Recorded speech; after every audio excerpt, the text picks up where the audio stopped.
দেখুন আগে এই ভিডিওটা দেখুন। এই যে ছেলে যে মৃত্যু হলো তাতে আপনার কষ্ট হচ্ছে না?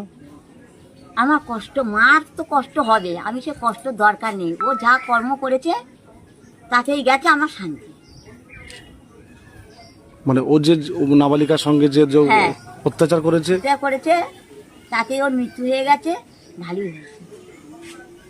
তো দেখলেন এই ভিডিওটা, এটা হচ্ছে বারুইপুর ঘটনা। বারুইপুর যেই ধর্ষণ কাণ্ড হয়েছিল সেই ধর্ষণের ঘটনা এটা।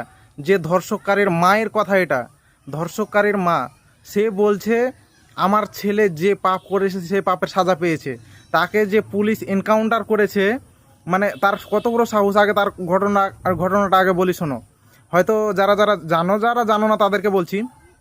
তো ঘটনাস্থলে যেখানে পুলিশ এসেছিল, পুলিশের কাছ থেকে সে বন্দুক কেড়ে নিয়ে পুলিশকে বন্দুক দেখিয়ে মানে গুলি করতে চেয়েছিল।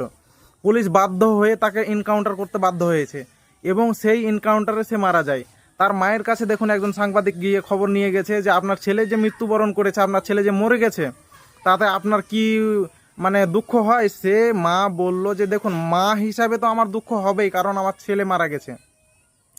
কিন্তু আরেকজন মা হিসাবে, একটা ছেলের মা হিসাবে তো দুঃখ হবেই, কিন্তু একটা মেয়ের মা হিসাবে আমি খুশি।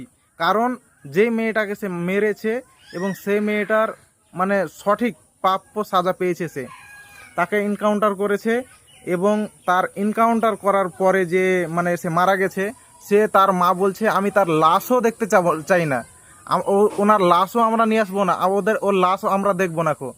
বলছে ওর লাশ নিয়ে তারা ফেলে দেবে, কি নদীতে ভাসিয়ে দেবে, কি পুঁতে দেবে, কি পুড়িয়ে দেবে, কি ও মানে কেটে কুকুরকে খাইয়ে দেবে, তা নিয়ে আমাদের কোনো মাথা ব্যথা নাই, তা নিয়ে আমরা কিচ্ছু দেখবো না, সে যা পারবে করুক গে।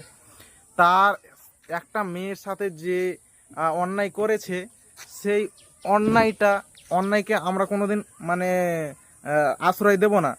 তার মায়ের কথা এটা, একজন মৃত ব্যক্তির মায়ের কথা এটা।